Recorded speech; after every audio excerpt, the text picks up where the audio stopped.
Not sure if you guys could see me. Let me know in the comments if you could see me. I'm having a little bit of difficulties. Get my mic here closer. Ugh. Today's an interesting day, but we're going to have fun. Let me know in the comments if you guys can see me. I'm still trying to set up the stream here. Let me know if you could hear me. I'm going to have a lot of fun today for sure. But just got to get situated. And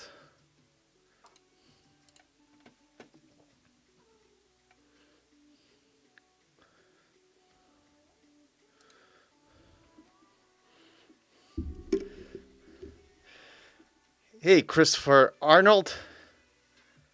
You could see me in the bottom right. Fantastic.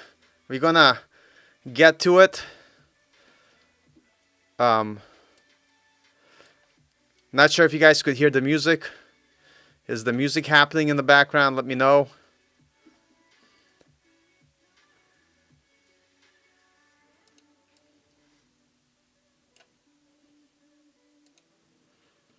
Hey, what's up, Hamza? How you doing? You guys could hear the music? Let me know if you hear the music.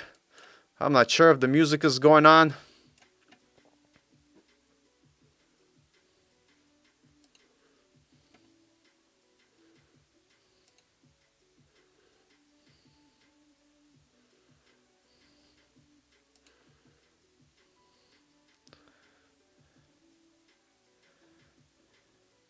At this point, I don't want to mess up too many settings. So just still trying to get stuff situated.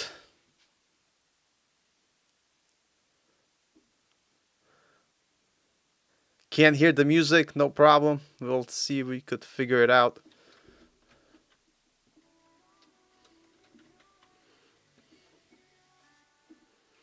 You know, difficulties happen sometimes.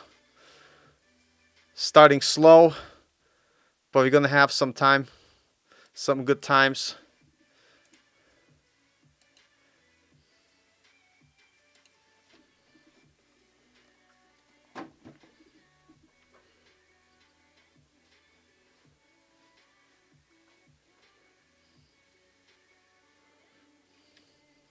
If we don't have music, I guess it's not going to be the end of the world. We could still talk about stuff. Today we're going to talk about web development and switching careers or getting started in web development and doing all those good things that we like to do. As long as you guys could hear me good, I guess in terms of me talking, that's fine. And then I'll figure out why the sound is not working in the music. But maybe not a big deal. I'll do it like this. We're going to make music like this. How's everybody doing today? Man, I thought this dude was sleeping and forgot to go live. I don't know if that's going to happen. I don't know if it's going to happen. Let me get my phone so I can read the comments. Going on this live channel. How you guys doing today? Let me know. Get your questions ready. Get your game on. It's going to be a lot of fun times. Man, I am though a little bit disheveled today. Not everything working.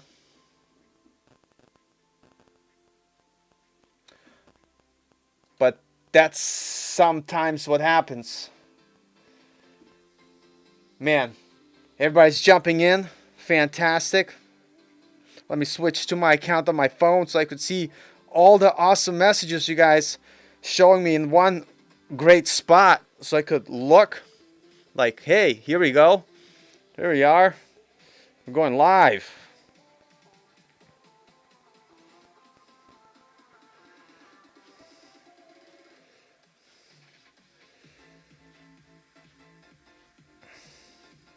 Nice. I don't even...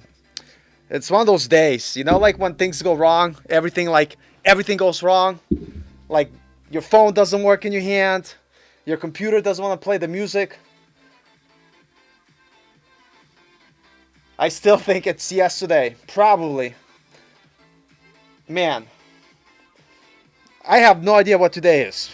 All I know is that we're here, you guys here, we're gonna have fun. Throw some questions in the chat. I'm gonna get it going here. Getting going. Where's my live?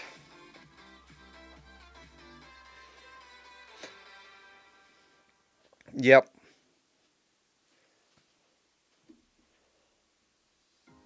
Happy. Yep. It happens. Seriously. Anyway, guys, today we're going to talk about web development, getting started. I also, last time we had a guest on, so I didn't get to talk about the 3 areas you have to focus on when learning to code, what you need to do. Also talking about portfolio and kind of what kind of projects you should be building and stuff like that. And also, the most important part is you guys in the chat. So make sure you guys let me know what's happening. Let me know what you guys thinking about. Let me know what you guys want to do. Getting my notes here, because that's how we do it. Yeah.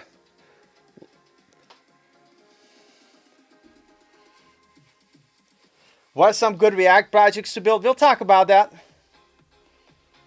Hey, Jose, I'm going to check on your email. I'll double check if I have it. I should respond to you and let you know. I didn't see it yet, though. So definitely email me. It was the email is codingafter30@gmail.com. So that's the email. So if you sent it there, I'm going to see it. I'm going to check actually right now. See if I got your email. Respond to you and let you know. Yes, guys, smash the like button all day, every day. We're going to have fun. Yeah, Jose, I'll get to you for sure. And go from there. Let me look at the comments. I love everybody's here saying hello. Everybody's like, man, Friday night party time. I hope you guys have your coffee. I hope you got it. Whatever you guys drinking. I know at some places it's morning time and some places it's not morning time. So wherever you guys are, I'm excited to have you here. And we're just going to chit chat for a little bit before we jump into some serious topics. As always, having fun. Glad to have you guys on the stream. Hey, Logics, good to see you. Yes, keep those questions going. I'm going to go down the list in a second, and I'm going to go and answer these questions, and we're going to have a good time. Just making sure we're having fun. I'm having fun already. This is great. So today we're going to talk about becoming a web developer and switching careers. Maybe some of you guys already switch careers. Maybe you guys just in your journey. Maybe you're young and this is what you want to do. Maybe you're older and you're just looking to start a new career. It's all good here on this channel. But that's what we're going to talk about today. I'm going to answer your questions. We're going to talk about projects you guys should build. Have fun all around. If you guys are just joining us, this is Coffee, Code, and Chat. Hope you guys have your coffee, your tea. This is Coding After 30. We're having fun. Hit that like button if you guys having fun. And I'm going to start looking at the questions so we could get some conversation going. Because remember, this is all about you guys. I do these lives because I really enjoy talking to you guys. I really love the interaction, especially with this pandemic going on. It's nice to be able to have fun on the weekends with you guys.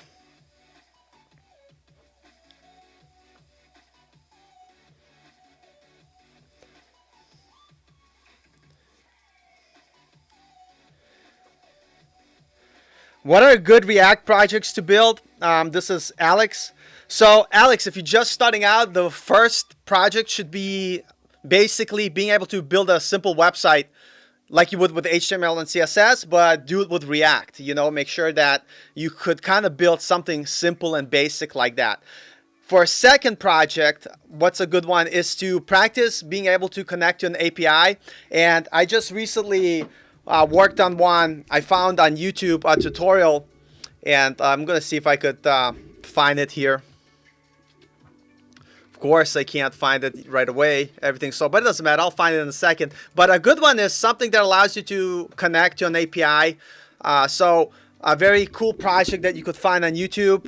It's the COVID-19 tracker, because they have a pretty extensive API. And so you could build a front-end app that gets the data, consumes the data. And that API is pretty awesome, and you could basically get it to do whatever you want. And so the second good project with React is basically being able to consume an API. So the first project should be something simple like a website. Second project should be something where you practice connecting to an API and getting data from dynamically. And then the third project should be a combination of both, where you build something a little bit more advanced, where you have a back end and you're able to write and read data. So you're able to, like, a good one that a lot of people recommend is building a bug tracker or an invoice tracker app where you could have, you know, a sign in, you could have different clients or customers, you could have different ticket items, and then you basically work on being to log in, being able to write a ticket, hand it off to someone. So basically an app that has multi-users and different tasks that you could do. Hope that answers your question. I'm still trying to catch myself here. And they'll go from there. But that's what I would recommend. Number one, something super simple. Like a website. Number two is some sort of project which allows you to connect to an API. And I'll show you some examples in a little bit later today. And then the third one is something a little bit more advanced that allows you to actually log in, manage users, and basically practice the simple CRUD application, like create, read, update, and delete functionality. So let me go look at some of these questions here. Yep. Smash the like button. And turn the bell on. Like, yep, I love it. Is Python a good language for backend development? Katie, yes, it is. If there are jobs with Django available in your area, I would definitely say do it. There's one project I'm starting to work on where their backend is done with Python and Django. Is it as common as React and JavaScript with Node backend? Not as common. Is it as common as, you know, ASP.NET backend application? Not as common, but there are jobs out there. So if you've been doing Python and this is something that you're good at, definitely will be able to find a job without a problem. And another thing with Python, it's a pretty good multi-purpose language. You could do it for data science, you could do it for the web. So once you know Python, you could do a lot with it. So it really depends. But for web development, I don't do it. I know some people that use it with Django. There are jobs out there for sure, but I come from more the React kind of standpoint than Node.js backend or ASP.NET backend. But nothing wrong with Python. It's a very good language.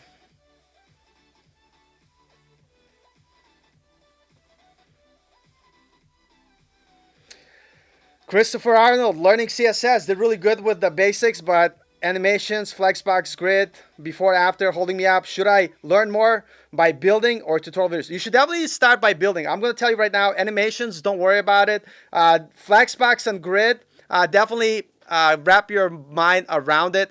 It's actually not as difficult once you practice, but you have to practice by building, right? The more you fail, the more things will start to make sense eventually. And then before and after are useful. If you understand before and after, flexbox and grid, like before and after, there's not that many cases where you would use it. So it's not even that important. But yeah, definitely flexbox and grid, and definitely start building stuff. And I'll show some projects for you guys that I have worked on in a little bit. We could talk about. Jose, I might have miswritten an email. That's fine. Definitely send me another one. It's codingafter30@gmail.com if you want to join our Slack. By the way, if you're here and you haven't joined the Slack yet, definitely join, because I'm going to move everything to Discord, but I'm still going to keep the Slack channel for all the early people that supported me in my journey on YouTube. So you guys will have that available to you guys. But I am going to move everybody on Discord that's new coming in. It's going to be just as awesome. But the Slack, after maybe a month, I'll probably stop taking new people in because two reasons. Number one, I should have used Discord from the beginning, but I committed to Slack first. And the number two is my cat's over there playing by the light. And I think if you see the light tumbling down, it's okay. I'll fix it. He's just having a good time with that. But yeah, so short of it is, if you want to join the Slack, send me an email at codingafter30. It's going to be like super duper group because I'm going to move everybody to Discord eventually. So if you join me early on Slack, you guys are going to stay on Slack with me. But Discord is just better for what we're doing. But I don't want to close the Slack group. So that's that. Hopefully that makes sense. Adrian got his coffee. Fantastic.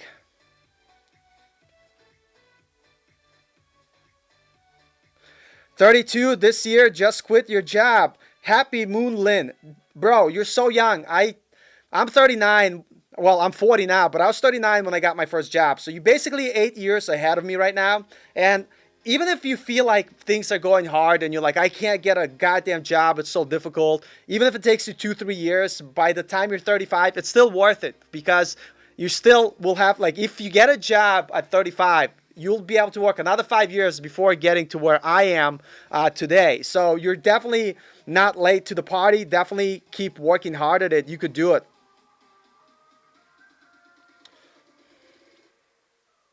Have I worked at a startup? Good question. No, I have not. And I think, like, I'm looking. Well, let me backtrack. Just a couple of days ago, I got a contract work with a startup. So I'm going to be working there. I'll let you know how it goes. But prior to this, I haven't worked on one. But I think when you're starting out, startups are probably better bet in terms of trying to get hired and actually being accepted than some of these established companies.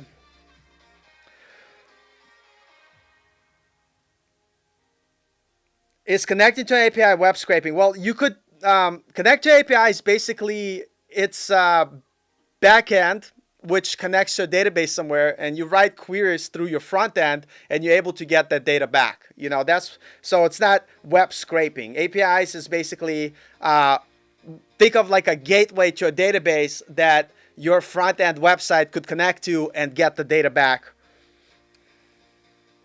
What do I think about Flutter? Jinko Kong, good question. Honestly, I haven't used Flutter, Flutter 2 even, or Flutter 1 to begin with. So, like I said, whatever you're learning, if you find in your area there's jobs that are hiring for the technology that you're learning, stick with it. But for me, I'm really focused on React, JavaScript, ASP.NET, and C# at this point, because that's what I do at my job. Any good places with simple website templates to rebuild? Alex, any good place with simple website template to rebuild? You mean to find something that you could take a look at and build? I think that's what that means. What is the Slack channel? Send me an email at codingafter30@gmail.com and I'll invite you. What we do there is work on community projects. Let me kind of show you some of the things they're doing. And let me open a new window. Yep, let's go to Netlify first, because I want to show you some stuff. And as if you guys have questions coming up, let me know. I will be more than happy to answer some questions. And I want to talk about projects. I want to talk about switching careers. I want to talk about building your portfolio. I want to talk about a lot of things, but I definitely want to hear from you guys, what you guys have to say. So the first thing that I would mention is here. So let me also check out my Slack here.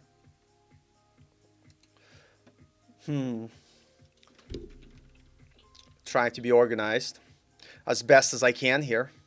Let me go to the front camera since we're going to be talking this way for a little bit. In a second, where's my screen share? Here's my screen share. And it is not screen sharing at all. It's okay, because I have to switch to a different application here. Current application, I like that. Yeah, that's it. So I have some projects here, and when it comes down to building a portfolio, when you're starting out, like building something simple, I'll show you one of my projects that I might have showed like a while ago, and I have a lot of bad projects too, and you know what? It is what it is someday.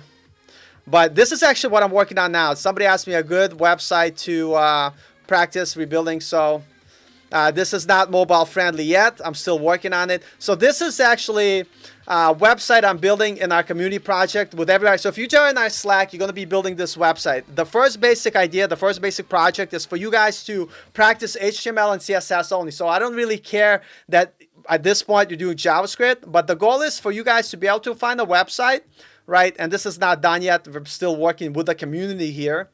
Look at that. Ooh, yes. Look at that going up. All right. And this got to be filled. This is just my grid layout. It's going to have some pictures of my portfolio project. And this is some other sections that are yet to come here. But the point is we want to find a website that we could look at and recreate. So when you start working any company, most of the time they're going to have some web designers. They're going to have a mock-up of a website. And your goal, you should be able to be familiar with HTML and CSS enough to basically be able to recreate the site, right? It's very important to be able to do that. And if you're not able to recreate a website, and I'm clicking in places like, I don't know where I'm clicking, recreate a website with HTML and CSS, well, you guys have to continue to keep learning HTML and CSS. I just want to bring up the website that we're trying to recreate. So if you are interested in joining our community project on our Slack channel, send me an email at codingafter30@gmail.com, and we could work together. And so I walk people through building a portfolio, starting with a simple HTML and CSS site. The next step would be taking our basic HTML site and adding some JavaScript. After that is taking the same design that we finished with HTML and CSS, converting it to a React app, and then taking a break and doing a React application, which basically allows you to get data from an API. I'll show you one example here that I'm working. And I was talking about COVID-19 tracker. So this is one that just Google on YouTube COVID-19, and you'll be able to find, let me open this up a little bit. You'll be able to find the video, but basically you should be able to, the third project that we're going to do is kind of practice getting connected to an API. And COVID-19 tracker is really nice because you're able to pull a lot of data from the database. And so this is kind of like something that I'm building right now. It allows you to get statistics of the COVID from different countries. What's cool about it, by the way, it's notice how every time I hit a new entry, it loads.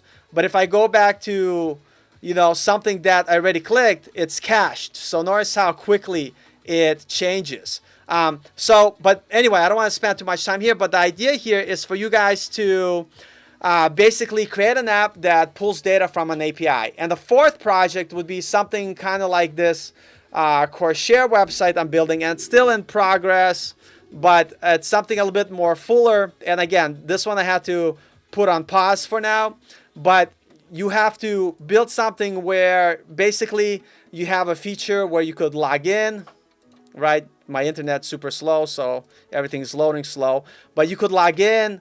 You should have a section for users, additional information. You should be able to, add things and delete things. So basically your final application should include CRUD functionality where you're able to create, read, update, and delete data. Again, this is still work in progress. I'm going to talk about why this is still work in progress, because you need to start slow and you have to work on projects one at a time, instead of like me when I first started, trying to do everything all at once. Let me kind of jump back to the chat for a second and go from there and then come back to it. So let me look at the chat here. So guys, so when you're building projects, the whole point that I'm trying to say is that you don't want to meander by building just whatever. You want to have a goal of 4 or 5 projects that you will eventually put in your portfolio, and you want basically 3 to 5 polished projects in your portfolio that kind of showcase a certain skill area that you developed. And so in my case, we work in project number 1 is HTML and CSS only. Project number 2 is taking that HTML and CSS site and adding vanilla JavaScript to it. Project number 3, taking that HTML and CSS site and converting it to a React website. Project number 4, taking a little break, still doing React, but only focusing on being able to consume an API, kind of like I demonstrated with the COVID-19 tracker. And the final project is combining everything together, where we have a database in the back end, we have a front end, and we're able to, read, update, delete data from that database from our front-end app. We should have some sort of authentication so a user is able to log in and able to manage their data and information. So those are the 5 projects we're building in the community. At least that's the roadmap. I'm not saying you guys have to join it and be part of it, but I'm saying you should have a goal and dedicate it. Whoa, my cat is going nuts here. 1 second, guys. Oh, goodness. Come on, kitty cat. What are you doing? No, don't destroy the house. Sorry. My goodness, my cat. I got 2 cats. My daughter got deployed overseas for 3 years. She's going to be stationed in Japan and going on tour every couple of months. And so she left me her 2 cats. And he loves the light. I don't know why. He wants to bang his head against the light and knock it down. Anyway, so if the light comes down, it comes down. It is what it is.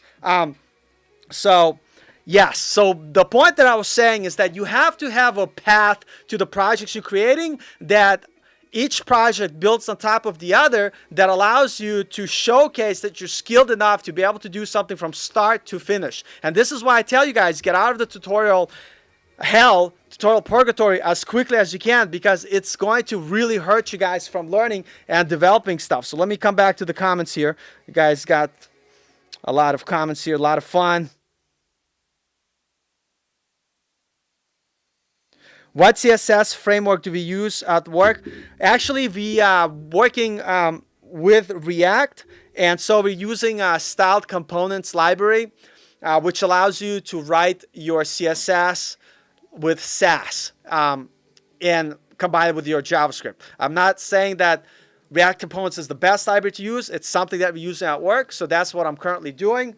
But one of my other friends who works at another company, they used CSS modules, which is another great way to write your CSS with React. But if you're doing like regular HTML and CSS, nothing wrong with writing regular CSS, but I really like Sass. Just makes things a little bit easier. And good morning from Ethiopia. Hey, nice to have you here.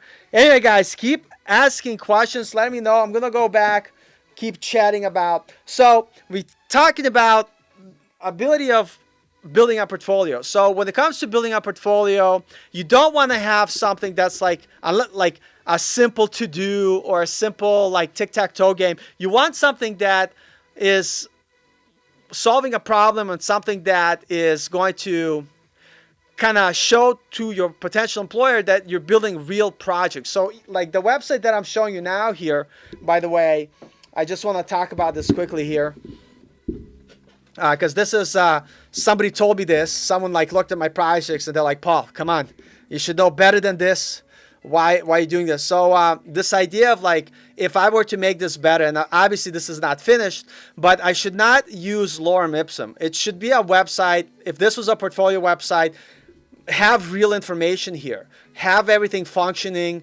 If this was like a restaurant website, make sure it's like a real kind of business where you're building real life projects. That's super important to do. So, but basically your portfolio 3 to 5 polished projects. What's cool about when you're building projects also, something to think about. When you're starting out, and I have a lot of bad projects, and could show you some of my bad projects. And you might put it in your portfolio at the beginning, but once you make a better project, you could replace that with that better project. So let's actually, you know what, while I have you guys here, you guys having fun, we all like to laugh sometimes. We could look at some of the bad projects that I had made. Embarrassed to show you, but I'm going to see if I could find like a pretty terrible project. Any terrible project that is not finished is a terrible project.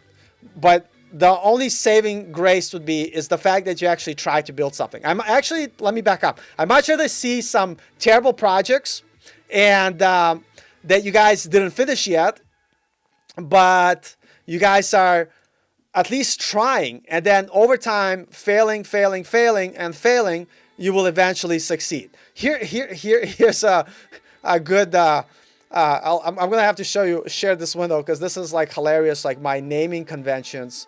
I don't know if you guys could see it. Here's a good one. Broken music player. Let's see. Why is it called broken music player? You go to Netlify to check it out. And it's broken. It doesn't work. It should play music, and you should see the waveform kind of coming out here. This is an animation. That's not part of the app. But you should see it here on the bottom. But it's not working. But you know what? I tried. I put in my effort, and I really tried to make it work. And this was some of my earlier projects, right? And so it's okay sometimes when you mess up. But let me show you, like, just those of you guys who are just starting out, you're like, man, like, I don't know. Every project I make is terrible. Let's see. Let's see another terrible project. Well, here's not a terrible project, but it's an unfinished project because I never finished it, right? How many of you guys try to build a project and you never finish? So I made this amazing like sign up form. I wonder if it still works. Actually, it won't work. Never mind. It's broken, you see, but at least I tried. So what happens is you go through building projects, and here's two things here. Number one, you start a project and you never finish. That's the first mistake I made, and that's why I have so many unfinished projects. And I'm showing them to you so you guys could see that the struggle is real. When you're learning to code, you're going to have unfinished projects. You're going to have tutorials unfinished. You're going to have stuff that's just terrible. But how do you get to be not terrible? It's by continue going and not quitting. And my first completed project that I did was actually this website right here. This was my first completed, very nicely done project, was this website.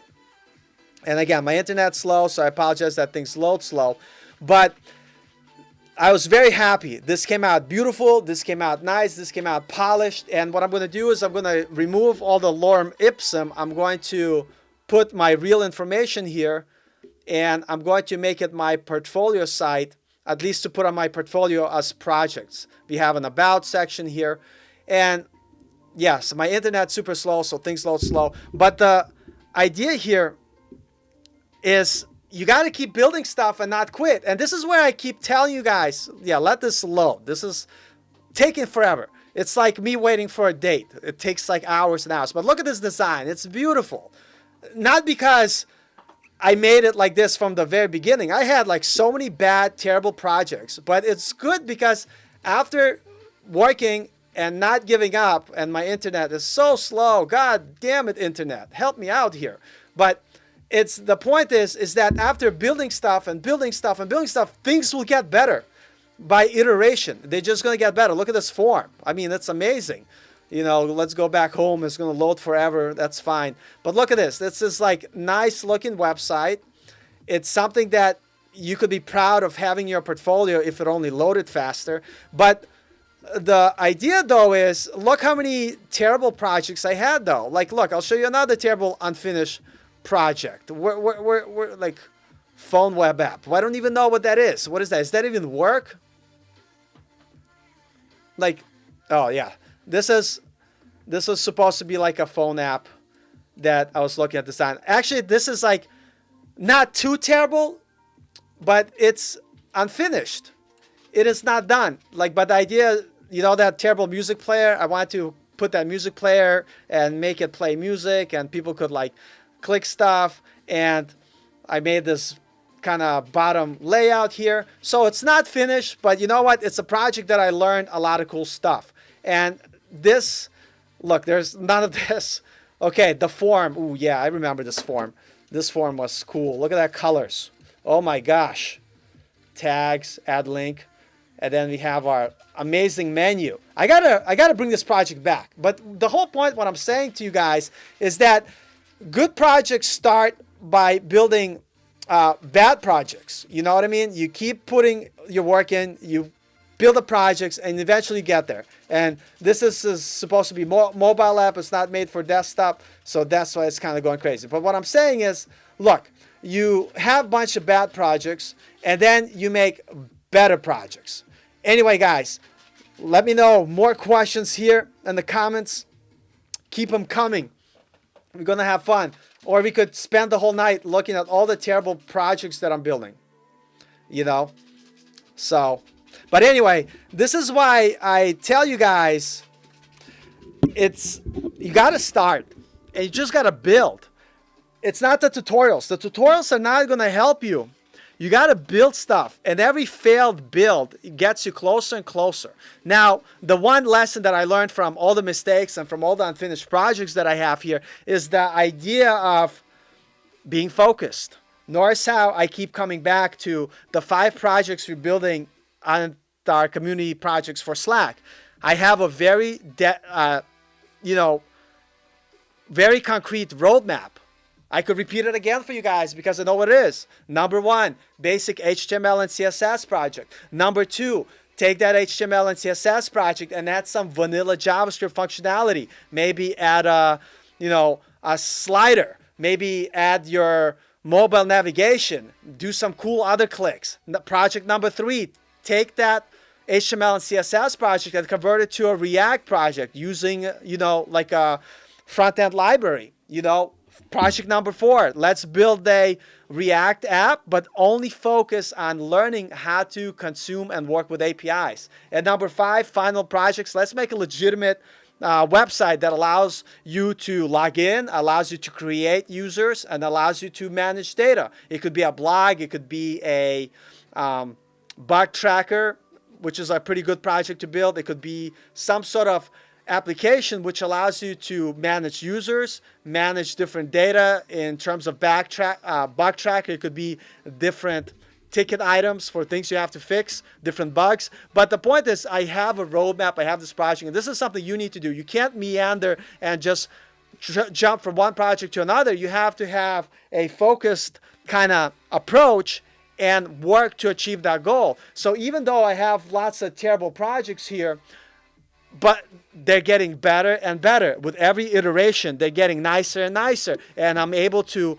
move ahead. And, I never thought I was going to be able to get my job. But one thing I didn't do, I didn't let disappointment, discouragement slow me down. I kept coding. I kept working. And the projects that I did, 3 years ago are complete garbage. Projects that I did 6 months ago compared to the projects I'm building now are complete garbage. So the point is, you're going to learn, you're going to get better, but if you're not focused, if you don't have a goal, you don't have discipline to keep focused in those 5 projects that you build into your portfolio, and you're just jumping from tutorial to tutorial, you're going to lose. You're not going to win. Tutorials, after 2-3 months doing tutorials, if you're not building something, I'm going to come over your house and slap you upside the head. You guys have to build stuff. And listen, if I stop building projects, you should come over my house and slap me in the head, because that's the case. That's the thing we have to do. So let me come back to the comments here. Let's see. Nice. Yes, let's look at the project. Hey, I forgot. I have this button here that allows me to show your comments. Let's see here.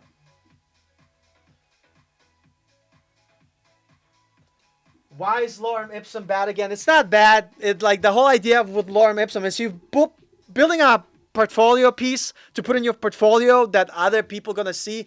Don't put Lorem Ipsum. Go that extra step and put actual data. If you're gonna build a portfolio site for somebody, put their information and put their about section, or if it's your portfolio. If you're building a restaurant website, don't put Lorem Ipsum, but put some actual information, so when people's reading the site, they get a full experience of what it is. So Lorem Ipsum is not bad. It just doesn't belong in your finished projects. You know what I mean? Let's see what other things we have here to say. Paul, show us your first project. My first project, I don't think exists anymore. And let me tell you, if I would say it's trash, it literally something that a 5-year-old could do better. It's how bad it was and terrible it is. And so, I even if I had it, I wouldn't even show it to you guys, because it was that you guys would all vomit by looking at it. It would be not good at all. It'd just be terrible. And I see I missed some of these comments here, but that's okay. We're going to slowly go here. Yep. I started to learn React. Would it be possible to build my portfolio in 3 months for junior dev position? Man, yes. If you're able to do it full-time, nonstop, 8 hours a day. Just to put things in perspective, I'm not anybody special. I'm not that smart. And because I was lazy, I kept meandering through tutorial hell. I kept trying lots of different things. It took me 5 years to get to my first job. And, to be, truthful about it, I did have a job that was comfortable, and I didn't have incentive to switch careers at the time. I was actually making pretty decent living. But the point is, it's how dedicated are you? And so if you say you're going to can you do it in 3 months? I think it's very difficult, but it's possible. Some people do it. Is that something I say? No. I say, 8 to 12 months. That's a good timeline. If you're serious about it, put in the work, do what you need to, have a very structured way of going through what you're learning, and yes, you will get there. By the way, if you're starting out and you're not sure, kind of like, I don't even know what to learn. Like a good resource, I don't use them to learn, but I kind of use them to check out their curriculum and to get ideas of what I should be learning. So if you go to Free Code Camp, I don't know if you guys gone to Free Code Camp. It is a great place to see the curriculum. I'm kind of looking for Free Code Camp. Here we go, website, switch my screen to Firefox. And so the cool thing about Free Code Camp here is that, where's that button? All the buttons are disappearing. Curriculum. Is that they have a pretty great outline for the things you guys should be learning, right? They have really good kind of outline. So if you're wondering what you want to do, and let me kind of put things in perspective for you guys. Look at this. Responsive web design certification. That's basically HTML and CSS, right? It's all has to do, let me open it here. See, it's collapsed this. So it's basically HTML, CSS, applied visual design, just ideas about visual design. You could look into more detail. And you could find this on your own at Free Code Camp. Then applied accessibility. If you're building sites, you should be familiar with accessibility. Basically, like if someone is handicapped and they can't see, you want to make sure that they could navigate your website by hitting the tab button instead of using a mouse.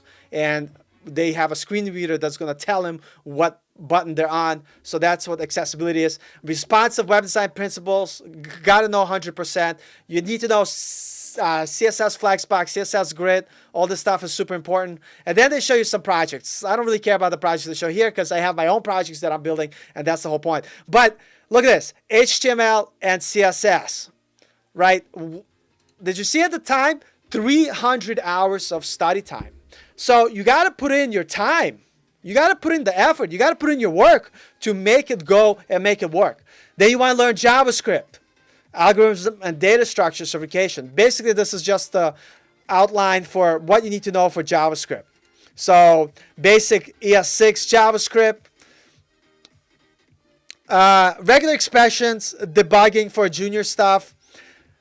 Not super important. Basic data structures. This is pretty good. And basic algorithm scripting, don't worry about this. Object-oriented programming, should be familiar with it. Functional programming, should be familiar with it.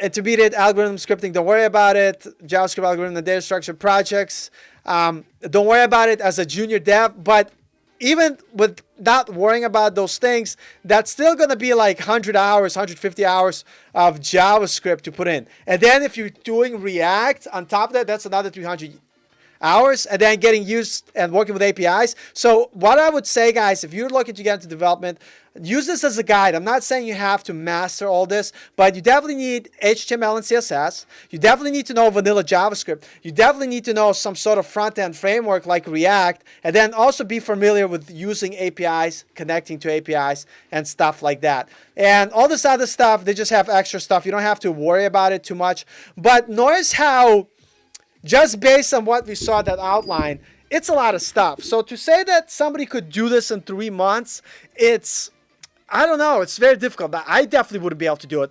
I know with boot camps, some people like, you go to a boot camp, 3 months, you get out, you're able to get a job. Let me tell you why that's kind of like a misleading statement when you go to a boot camp and get a job in 3 months. Because, first of all, good boot camps, they want to keep their reputation. They have a very strict acceptance policy. So if you're brand new, they're going to give you some tests. If you don't pass those tests, they're not going to take you. Why? Because they don't want you to go to their boot camp, spend $15,000 in 3 months, and fail, because they want to keep their success high. So a lot of boot camps that are legit, that are good, like Code of Foundry is a good one.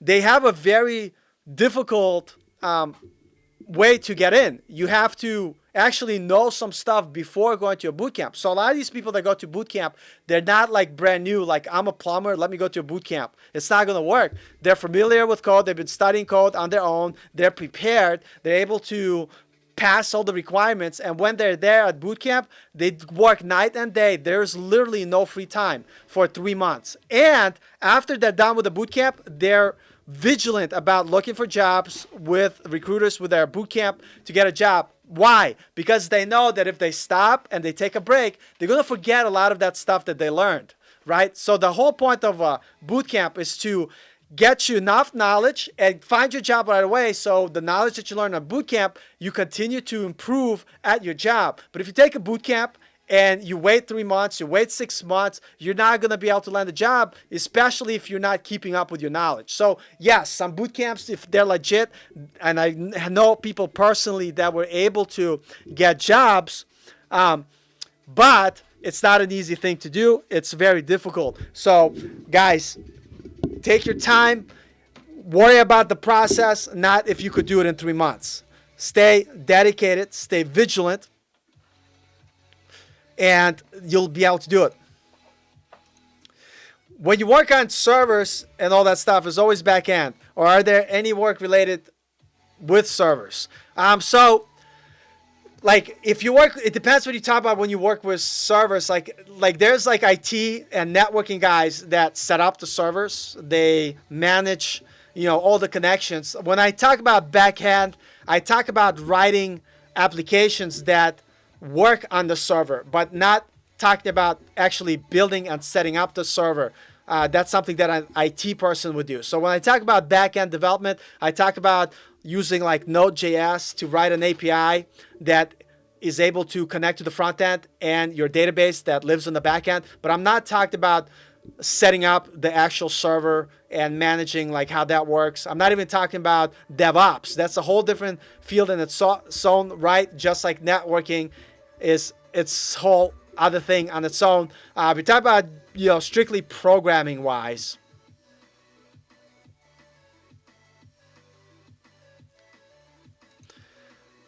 if I want to be a front-end developer, do I need to learn back-end, actually learn full stack dev? Yeah, that's very good. So I was talking about this something like, for me, if you're looking to get a job, especially if you're starting out, I would focus more on the front end because I feel it's easier, especially if that's something you like. But you'll definitely still will need to eventually learn the back end. And so I would say if you're looking to get a job as a junior developer, focus on, 70% front end, but understanding 30% of back end, like how to consume APIs, how the database works with a back end API. You don't have to be able to write your own back end from scratch, but you should understand the concepts. And after you get your first job, you could switch your focus to, continue your learning and work into develop into a full stack developer.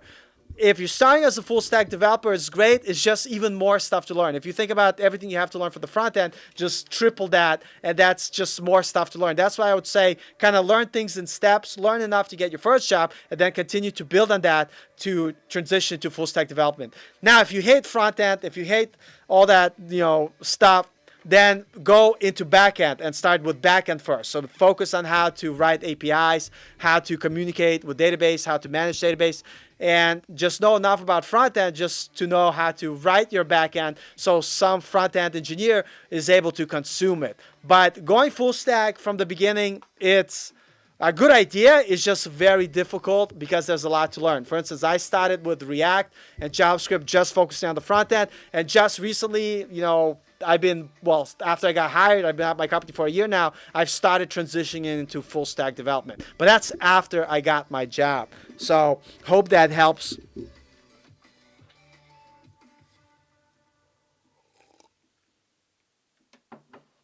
Yeah, my comments here jumping all over the place. If I miss anybody's comments, feel free to spam him in the comments section.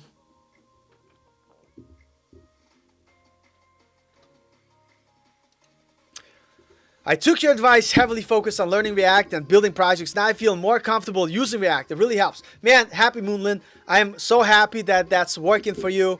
And again, just so you guys know, I'm not like some special dude online. I'm not an expert. I'm in the trenches just like you guys, still working on it. And it's just an approach that worked for me. I'm not saying that it's the only one approach, but taking stuff and condensing your kind of view of what you want to learn to in a way where you feel competent in the stuff you're learning and being able to be productive is definitely really important, because at the end of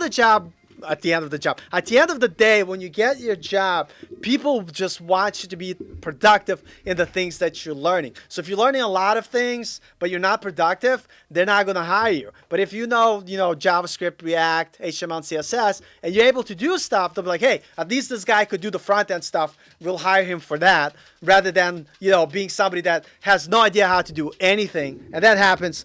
That's where I was for a lot of my time. Hamza, where can I learn Node, Express, any courses? There's a lot of courses on Udemy, and when I say when you're starting out, definitely go on Udemy, get some courses there. Why? Because it's $12. It's super cheap. You could jump in really quickly, and then you could just read online the documentation to help you kind of, move forward. And there's plenty of Node classes on Udemy, and there's like 3 or 4 top instructors on Udemy that everybody heard of. Just buy a course by one of them, and it'll be amazing. Alex, this is a great question. Yes, did I get any data structures during interviews? Yes, I did. And guess what? I did not do well, and those are the jobs I didn't get. But I also had interviews where you go in, and they basically ask you to build something, and you have like an hour to build it, and you build it in front of them, and you're able to use Google if you get stuck. And the whole point, they just want to see you build something and make it work. And those interviews I do better at. So what I would say, since that's such a great question, because at some point you need to know data structures and algorithms. And this is what I'm learning now, and I'm using Code Wars to help me practice because they're beginner friendly. But here's the thing: when you're starting out, number one, like if I wanna be a plumber, I'm good with these examples. If I want to be a plumber, I don't need to know the aerodynamics of the pipe and how the water flows through it based on some gravity factor. I'm talking nonsense right now. But the whole point is I don't need to know the underlying part of how the pipes and the things work. I just need to know that if I take a pipe and I put solder on one and I put it in and I torch it, it's going to connect. Like I have to be able to build that thing, build that service. I don't have to know how it works. Just like people that manufacture cars that put the cars together. They put the cars together, but they don't need to know how the engine was built and what scientific knowledge was used to create the combustion engine. They just have to know how to put the pieces together and make them work. And that's what you need to be able to do first when you're looking to get your first job. You need to be able to build things. And that's why I tell you guys, get out of the tutorials. Start building stuff. I showed you some of my bad projects to show you that it's okay to fail. And with every project, you're going to learn a little bit more. And eventually you're going to make less crap things, and then they're going to be better and better. And then every day and every time you build something new, you're going to get better to a point when you get somewhere, you'll be able to build things on your own. The best thing you could do is build, fail, figure out why you fail, and repeat that process. If I ask you right now, build me a nav bar with a button that opens the modal and closes the modal to show the mobile menu, can you do it by yourself? And if you can't, that means you haven't tried building it on your own without any help. So number one is learn to build projects. If you have a portfolio with 3 to 5 portfolio projects in there, and you feel comfortable that you could build those things if someone asks you, and now you're looking to start interviewing, now spend the time learning data structures and algorithms and get better over time with them. But don't learn that stuff if you don't have a portfolio with 3 to 5 projects. And that's why in our community project on our Slack channel, by the way, if you want to join, send me an email at codingafter30@gmail.com. We're building 5 projects. We're still on number 1, HTML and CSS. But the point is, if you can't build your 5 projects, then you're like that. Like, it doesn't matter how much technical stuff you know, nobody's going to hire you because you don't know how to complete something for work. Like if someone asks you to build something, you can't do it. It doesn't matter if you do algorithm. By the way, I've been working at my company for a year. I have yet to come up with like a hard algorithmic challenge as a junior web developer or even mid-level developer where you need that knowledge. It's very rare. And I talked to some other senior engineers that unless they work in specific data engineering, science kind of apps, like that, you don't really need it. So number one, build your 3 to 5 projects for your portfolio. And when you start interviewing, that's when you start practicing those algorithmic and data structure questions, just so you could do better on those interviews. And by the way, like there are going to be interviews that you're just not going to do well. And there are going to be interviews where they want to just sit down and build something. And that's the ones I prefer. I hope that answered your question. But if you can't build anything, don't do algorithm data structures at this point. So let's take a look here.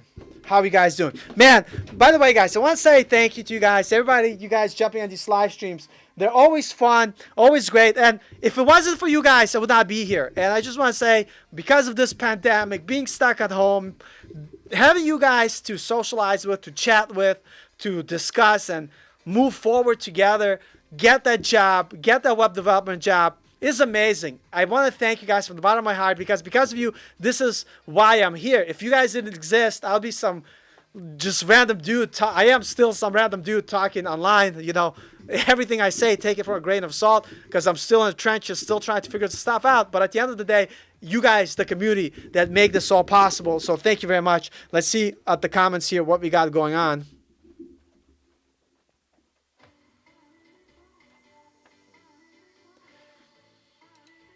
Hey, the linguist, great to have you. I finally got to your comment. Yes, do I? So I think we talked about this before, and this is such a great question. And here's the thing. Do you recommend building individual comments and then a big project connecting them to make a whole? Or think about components or when they're making... Yeah, so what... Basically, thank you. You have to understand that we all have limited time, right? And so... And I'll jump in here online. And so, yes, you should be making smaller components. But the caveat here is, and let me go here to my code pen. 1 second. The caveat here is the thing that you're building, they have to be part of the bigger whole. And I'll actually show it to you guys here in 1 second. Sharing screen now. This is not the window I want to see. I want to see this one. All right, so see this app here? You see the part that's scrolling? That's a data table. This is a completed app, and this is an individual component, like a data table. So this is what I would say. Build small components with the idea in mind that you could put it in your bigger project that you're going to put on your portfolio. So did I build a tic-tac-toe? No. Why? Because where am I going to put a tic-tac-toe here? Is the tic-tac-toe application for my big portfolio is worthless. Like, don't build anything small unless you could add it to your big portfolio. So I'll show this example. Like I'm showing you this data table I built. You see this data table? Look at this. It's scrolling up and down. Isn't this fun? Well, this was a smaller component in my code pen that I practiced building first. So in my code pen, I went and I built a data table to learn about. Wow, this is some scandalous pictures. Very artsy, very nice. But I built I'm just scrolling through this. Where is it? All my individual components, they are in relation to a bigger project. So here it is. Here's a data table I built. We got to make the screen bigger. We got to change the view to not detailed view. I need to change it to full view, full page view. Come on, show me full page view so everybody could see it. Bam, right here. See, I built a small data table. Why? Because this is a smaller component that fits into my bigger component. You guys see here? I'm using it in this component. So the whole point, what I'm saying, I hope I'm making sense. If I'm not making sense, just yell at me. Just yell at me if I'm not making sense. But the whole idea, if you're not going to use that component in a bigger project, don't build it, right? So I need a data table. So I build a data table component. And then my bigger project uses that data table component. What you want to do is build things that you're going to use in a bigger project, and you want to build them like small Lego pieces that you combine them together to make a bigger picture. And that way you're not wasting time. Now, if I went and built a tic-tac-toe, it would be awesome, right? But it's completely useless because I can't use it. What am I going to do it? Now, somebody would be like, well, Paul, there's people that do game development. Right. If you're doing game development, guess what? You're not building websites. Useless. What are you going to do why would you spend time building a website? If you're doing game development, your little component could be a character movement model where you basically wrote the script that allows you to move your character that you could apply in any future game that you build. Another one could be a way to identify collision. Like if your character interacts with another item, you could write the script or the code. I don't know anything about game development. I'm just talking out of my butt right now. But you write that script that is able to detect that collision between your character and the environment. A small component that you could build on its own, but then combine it into a bigger, fuller game or picture. And that's what you need to do. You need to build stuff that makes sense in the scope of your knowledge of learning and helping you get ahead. So don't build things that are uselessly irrelevant to you. And let me tell you, I've done a lot of those. I built a lot of useless, irrelevant things. But the idea is I changed. I stopped doing that. Now I only build things that will be used in a bigger project. By the way, you save time when you do that, right? Because why? You're only building things that are specific. I'll show you one. Like this is a super simple one. But I'll show it to you guys. I'm lazy. I'm hitting the backtrack button. But the other day I was like, you know what? I am working on this application, and we're going to have a tab component that's on the side. And I'm like, yeah, I haven't really built one in React yet. And I'm like, I need to practice building it so I could add it to my bigger application. So here's the tab component that I built. You see, I'm able to switch tabs.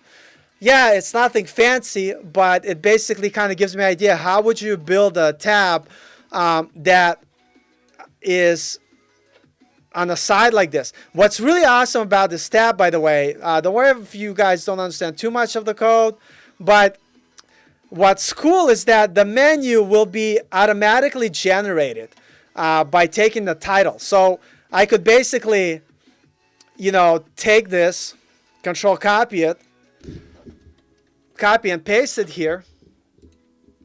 And once it refreshes, notice how all those tabs, that menu now automatically added those items. And now I'm able to navigate to all those different tabs. And that's the functionality I wanted because I didn't want to hard code anything. I wanted it programmatically be able to decide what it needs to do. So the smaller component I built because I know that this project I'm starting needs a tab component. Yes, it's simple, but it's a start to help me understand how would I build a tab component in React. And this is how you would start doing it. But unless you building things that are relevant, you're wasting your time. I can't stress that enough, that stop building things that are useless. Build useful things that you could repurpose in your bigger projects. That was enough for that rant. Let's take a look at the comments, see where we are. Guys, man, love you guys here. Throw more stuff in the comments. It's always fun. It's always amazing. If you're having fun, hit the like button, smash the button, ask me more questions. Hey, Paul, I just started learning React 2 days ago. What are the most important things you need to know about to be good at it? So far, I learned about functional components, hooks, props, and routing. Bro, you're basically 80% done. Now all you have to do is just keep practice building. No, but with all seriousness, with React, the things that you mentioned, functional components, hooks, props, routing, and then context API. Don't worry about Redux right now, but context API would be your next step. And then also being able to write stuff to local storage or session storage.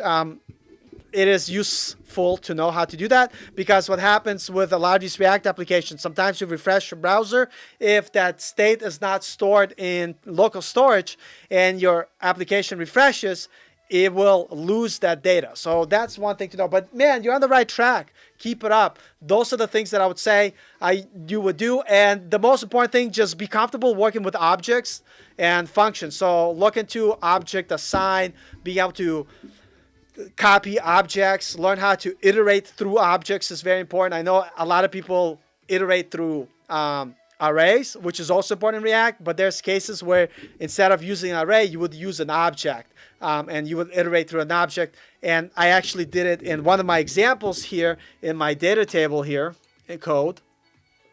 Let me show you here. So it's very common to, iterate through arrays, kind of like here. Actually, I think I did it in this example. No, this example I iterate through an array here, right? See this dot map. But in React, you also have to be comfortable working with objects. And in this example here, actually, this is like slightly complex example, but I'll show you here.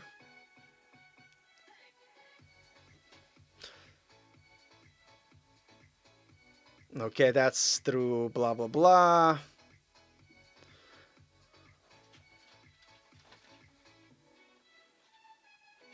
Yeah, so it's somewhere in this code.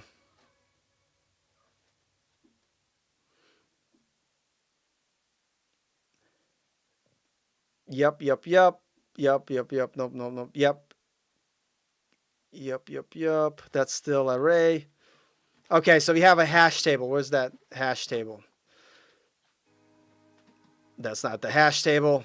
But anyway, yeah, so like on the spot, I can't find things. But the whole idea, there's hash tables. And that's basically an object that you're looking up by and filtering through by the key and value, or depending like what you're looking for it.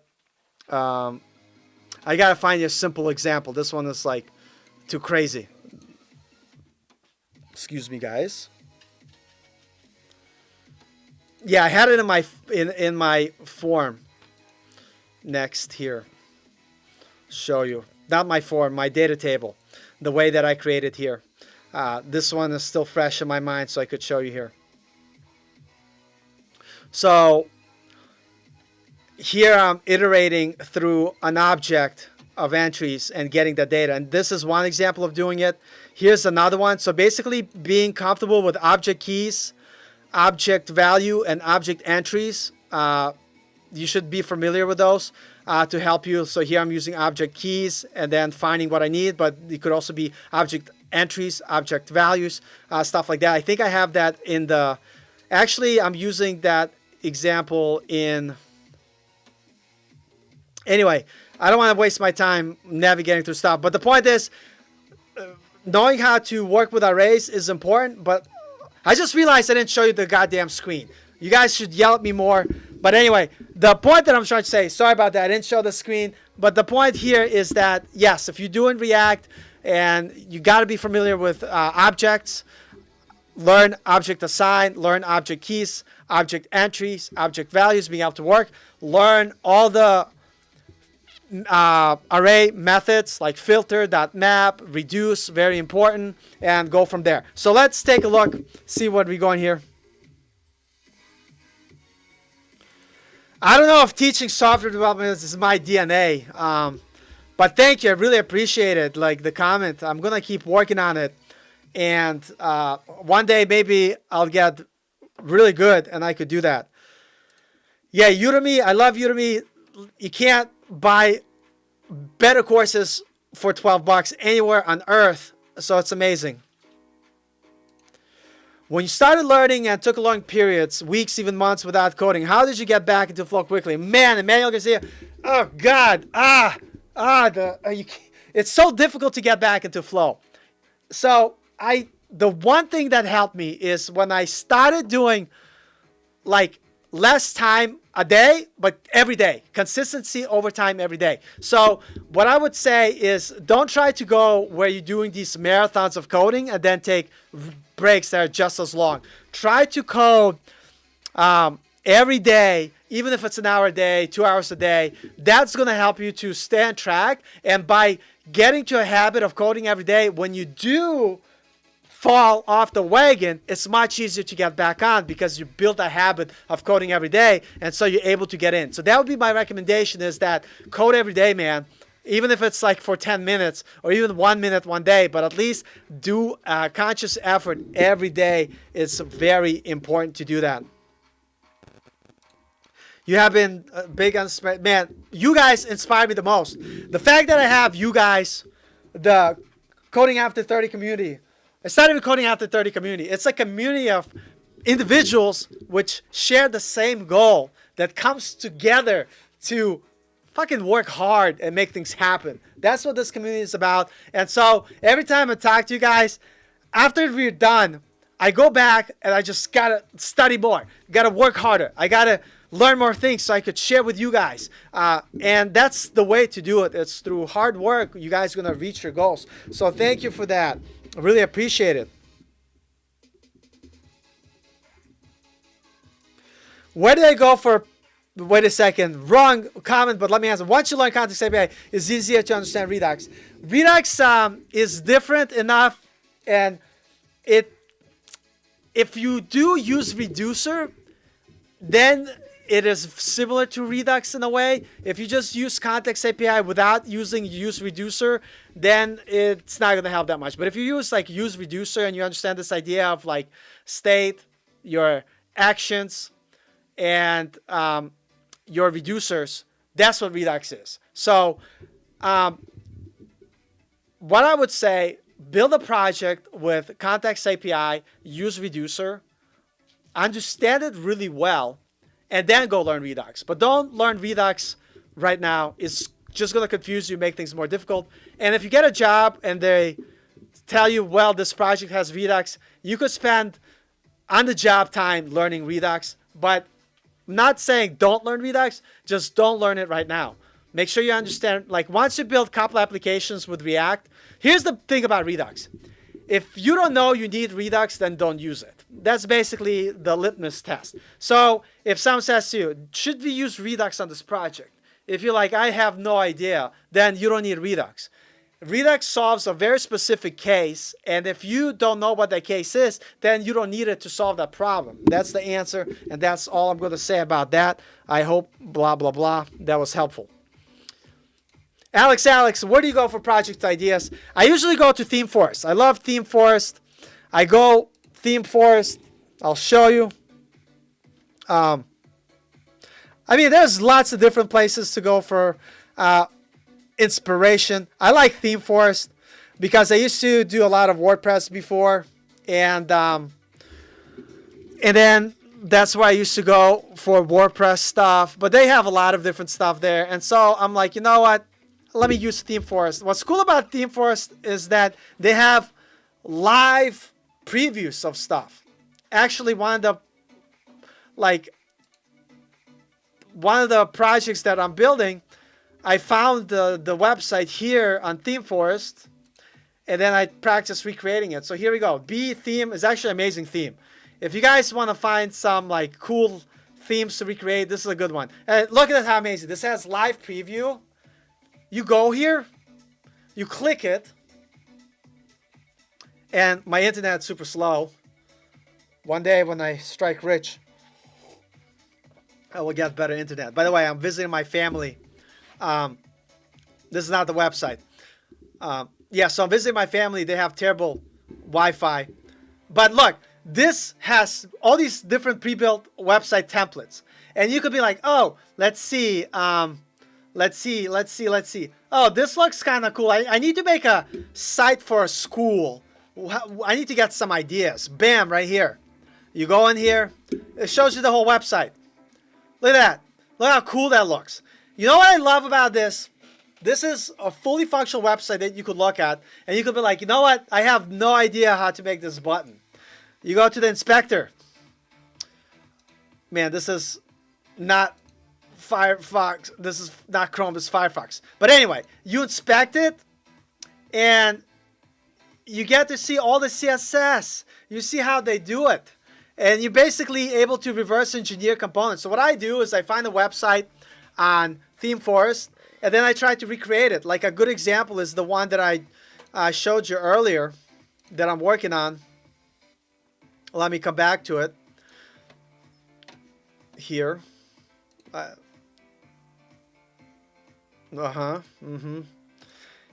Yeah, so this is a theme I found on WordPress ThemeForest, and I'm recreating it with HTML and CSS. Look at this beautiful design. So this is how I get my ideas, and I practice rebuilding sites from ThemeForest, and then I'm going to change this into React. But the point is that there's all these amazing resources for you guys to use and to get ideas. And what I like about this is that you have live previews. Let's look at another one. Man, I know somebody needs a site for a band. How would you go? How would that look like? Let's take a look. Wedding band right here. And so you have this website, you have this idea. And what I like about ThemeForest is that these are websites. Man, my internet's super slow. But what I like about ThemeForest is that these are themes that people are buying and spending money on. Okay, this graphic is not going to load. Whatever, I'm going to scroll up. But it shows, like, see, like, cool layout. Yeah, by the way, if you're doing freelancing with WordPress, just go here, buy themes, and set them up for your customers. But if you want to learn like how to build like really good layouts of stuff that people are selling and building, this is proven stuff. This stuff works because people making sales. There are people buying the stuff. So if you learn to make websites like this, look at this. This is a pretty cool design. You know that you're building cool layouts that people are selling and other people are buying. So if you could recreate these websites and you could build similar stuff like this, you could make money, because you're building stuff that people are selling. So that's where I get a lot of my, inspiration from ThemeForest. But there's other sites. I like ThemeForest because it's like, here's a site that people spend money and bought. And so let me take a look at it and build it. So that's cool. It's cool.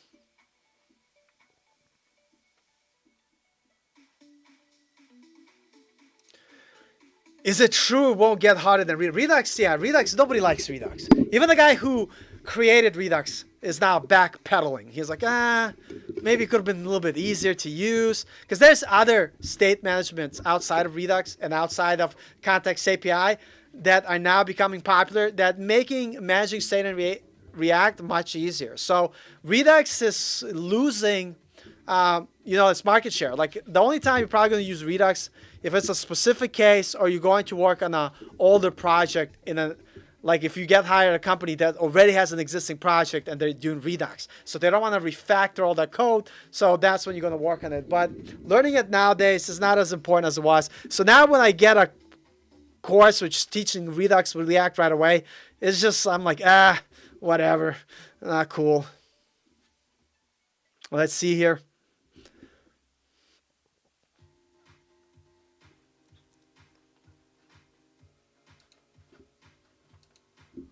Hey, Paul, after a year at your job now, what is the most challenging thing that you're dealing with in your current role? Creating code. That's an amazing question. Everything is still hard for me. Like, I just want to put that out there, is that when you start, especially as a junior developer, they would give me like easy things to do, like here, change CSS here, and then slowly things start to get harder and harder. And so as you get better, right, you get more challenging things to solve. So the hardest thing is the fact that you got to keep learning and keep trying to get to a point where you're able to solve problems much faster. So I still get stuck. And so things are still hard for me to do. But like as they give me more responsibility, it's like the most difficult thing I've done. So right now it is for me, because I just been recently for past couple months really learning backend API with like C# and ASP.NET. That's still hard for me. So being able to be comfortable writing link queries and being able to like create the controllers that get the data from the database in C# is still very difficult because it's something that's new to me. So the whole point that I'm trying to say is that as you get better at things, you're going to be given harder challenges to solve. And that's why it's super important to constantly at work, at home, to continue to study and continue to improve your understanding. Because if you're doing things that are easy, it's either because you're still at a junior level role and you never try to get that next promotion, or I don't know what else to say. But you should always be striving to try to tackle problems that are like 20% higher than what you're capable, so you're constantly stretching your kind of mental ability to solve problems. And yes, that's a struggle in itself, and I still feel like, I fail every time, but with a little bit, you understand a little bit more, and then the things that the week before gave you problems now are much easier. So that's the hardest part, is that continuous learning every day and new challenges that come up. So I know it's not like a very specific one thing. It's just any brand new thing that I have to try to build, I'll do. Love the music. Well, thank you. It's awesome. Thank you. I'm glad you're having so much fun. Guys, I keep saying this. I can't say it enough. These live streams are amazing, not because of me yelling my brains out, but it's because of you guys joining me on a Friday to have some fun. Because at the end of the day, I want to have a community of like-minded individuals like you who just want to hustle, want to make it happen, and cut through all the hype, cut through all the nonsense, and talk about the reality. It's hard. It takes work. And it doesn't guarantee that we're going to succeed. But at the end of the day, nothing in life is guaranteed except one day. Man, that took a morbid turn. Death is guaranteed at one point or another.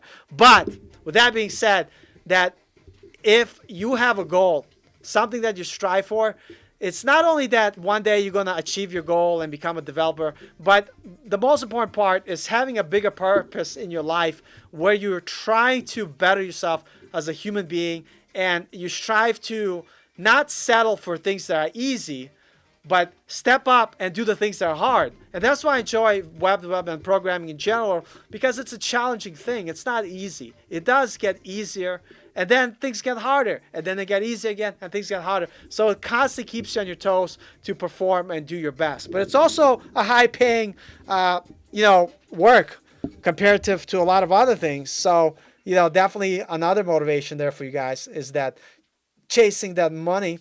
But I was going to say, chasing the money, if you don't enjoy web development, you don't enjoy the struggle, you don't enjoy the suck, it's a painful way to make a living. Like, I love this stuff. I'm sure you guys could tell the way I talk about this that I love it. So you need to have that enjoyment.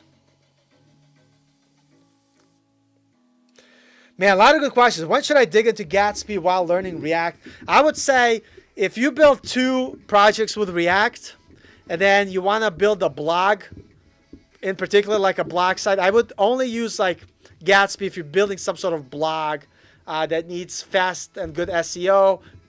That's when I would use it. So if you're not building a blog, you could use React. I would probably say learn Next.js, which is also good. But if you're going to build a blog and website, use Gatsby. Like, one thing I'm not sure is, like, what is the demand for Gatsby jobs? Like, I think that's a good thing to look. Look at the React versus Gatsby versus Next.js and see how many jobs you find when you Google that stuff. I love Gatsby. I did a couple of projects with Gatsby, but I stopped doing it because there's no need for me to build blog websites, I guess. And so I want something that's a little bit more flexible. So I like React. And then if I want to take it to the next level, I'm doing Next.js, which is React, but server-side. So that's my thought. Like, build one Gatsby project, that's good enough. Unless your job is building Gatsby projects, then you go ahead and do that.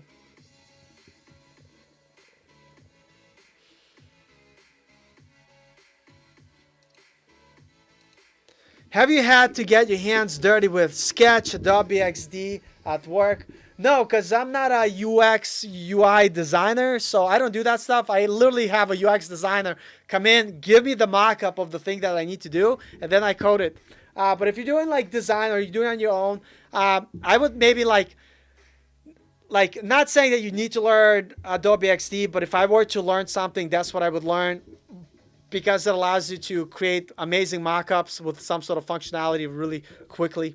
But understanding the process of being able to mock something up is important, because a lot of people think that you just have to start coding. No, starting coding is not the first thing you do. The first thing you do is you plan out your project, you create a mockup, you create the design, you know how it works, and that design is based on the data that that website is going to present. So you also have to understand the data. Is like, is it a website about a blog, that you kind of need to understand how's that blog data going to be structured so you could put in the UI. If it's like a bug tracker, you need to plan ahead. How are the bug tracker data represented, and how is it going to be displayed in the UI? And once you understand that, once you create your mockup, once you understand how the data is going to flow, then you're going to go into coding. So if you don't want to do Adobe XD, that's perfectly fine. But if you're going to build a project, draw it out on a piece of paper. Draw it out, like, you know, somewhere, so you have an idea of what you're going to build. That's something that I started to do, and it's been really helpful. What I do is I'll find a design, or I'll draw out the design, and then I will basically kind of take the design that I drew, separate it into boxes, and then write next to it what HTML tag is going to be, and then like I go and I build that thing in code, if that makes sense.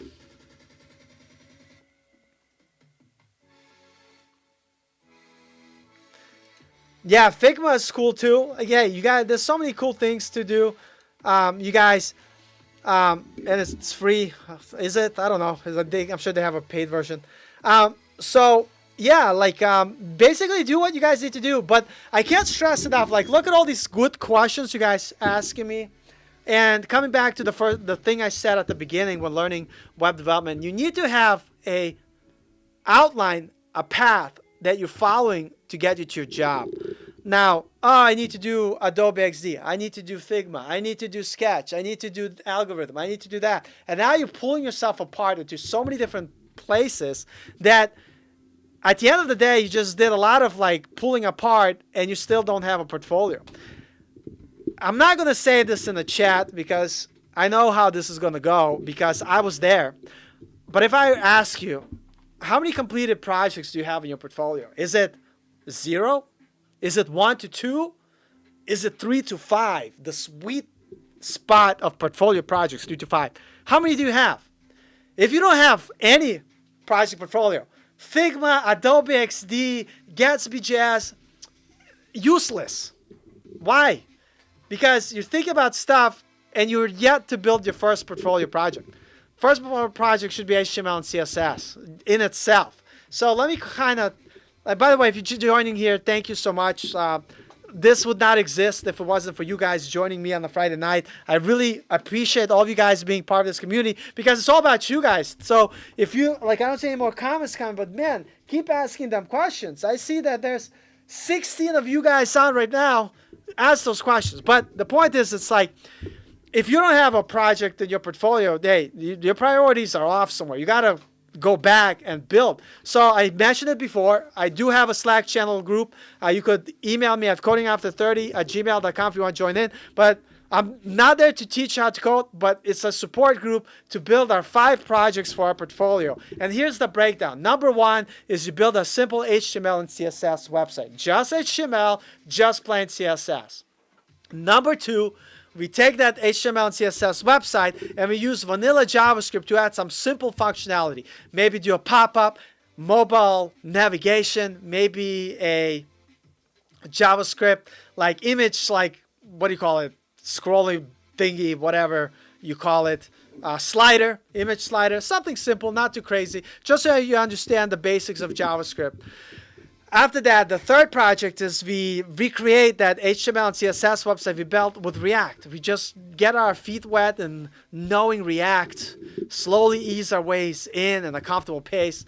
The fourth project is taking our React knowledge and basically building something that allows us to practice consuming an API, where we go to somewhere, we're able to get data, and we populate that data, and we make people click different buttons and they'll get new data, but basically getting comfortable with working with APIs, using async await or, promises with .then and fetch and Axios, whatever you want to use to be able to get data from an API, getting comfortable, because that's a lot of work you're going to be doing when you're creating those front-end projects. And the fifth project is something more complex, where we actually create a backend, and it doesn't have to be something built from scratch. It could be using Strapi, but the point is we learn about connecting to our database, and we talk about the CRUD, create, read, update, delete, and we want to add that functionality to our apps. We want to have a login page. People want to be able to log in. You should be able to keep track of different users. You should be able to keep a track of whatever. If it's bug tracker, you keep track of bugs and the users that created them, or it could be a blog. You keep the users and their blog posts. But the whole idea is that you want to showcase that you're able to create an application that is able to have some sort of login and some sort of relationship between people being able to create data, read data, update data, or delete data. And by the time you get there with those, you're going to have 5 amazing projects in your portfolio and you're ready to get your job. But if you don't have a direction, if you don't know what to do, kind of like I described it here, and this is something that I'm doing right now, and this is something, like, I'm not saying you guys should do, but whatever you decide to do is have a plan that you could execute on and have a system that helps you get closer to that goal. So that's very important, My God, Frank's here. Frank is one of our, there's plenty of you guys who are on Slack with us, but Frank is one of the first people, 2 people, 3 people, my first subscriber to join the Coding 30 YouTube channel. It's like when nobody was watching my channel, Frank would leave comments, be like, that was a great video you made. He was the first person, if you join me on Slack, I am more than happy to do a phone call with you and call. And Frank was the first ever person that I called face to face and talked. This is before I was as established as I am now with my 1,000 subscribers. This is when I had 60 subscribers, 70 subscribers, I don't know. It was not a lot. And Frank gave me a chance to ask me questions with probably, I don't know, the advice I gave him. Hopefully it was useful. But man, yeah, it's cool. It's cool. Man, glad to have all of you guys here. Let me know if you guys having fun in the comments. Man, this is a great time. Ask your questions away, because listen, this is all about us, about you, about us growing as a community and chatting. And listen, there could be any questions. They don't have to be tech related questions either. Because it's a Friday night and we want to have fun. We want to have fun. We want to have a good time. So let's have a good time. Man, Frank, thank you so much for the kind words. And man, Frank is a dedicated developer in the making. He's going to get there because of the amount of hard work he puts in. It is insane. Hey, great to have you here. And your first time joining the live stream before, good vibes. Man, thank you so much. I'm glad to have you here. Sometimes these streams are good, sometimes they're not good. Listen, I'm still learning, but I'm learning with you guys, and it's amazing to have you here. Frank, yes, I'm drinking coffee like an idiot. Black coffee, no matter, look at that, it's just darkness in here. It's like a black hole to my soul in my coffee cup. So ask me anything. Yeah, I'm drinking coffee. I'm gonna stay up. Friday nights, I stay up forever. I just don't go to sleep Friday night. That's why sometimes Frank, he's like, hey Paul, can we do a phone call? He doesn't talk like that, by the way, but he talks normal. But he's like, hey, can we do a phone call on Saturday? I'm like, Saturday. He's early in the morning. I'm like, early in the morning, 11, 12. And because I'm not going to wake up early on a Saturday. But, I will wake up. If we schedule something, it's Saturday. I'm going to wake up. Sometimes I don't even go to sleep. Last time Frank and I talked, actually, it was Saturday. I didn't go to sleep. I was literally trying to be as helpful as I can on the phone call with him before falling asleep. And after I was done, I passed out and went to sleep. Christopher Arnold, I'm enjoying this. Thank you for doing what you do. Thank you guys. No, thank you guys. I'm just some dude. You guys make this interaction work. You know what I mean? You make this happen. You bring the energy. You bring the excitement. Listen, this is amazing. I love having you guys here. And by the way, like, what's cool about this live stream, if anybody's brave enough to do a live call with me, let me know. I'll put a link in the chat. And you guys could jump in and talk live to us and ask your questions. I'm not saying you guys should do it, but it's always open. Open invitation. If you want to jump in the live chat, say hello on screen, that's always an opportunity. Luke, my God, I don't even want to know what time it is. Welcome, Luke. What time is it where you're at? I want to know now. I know it's ridiculously late. It's got to be.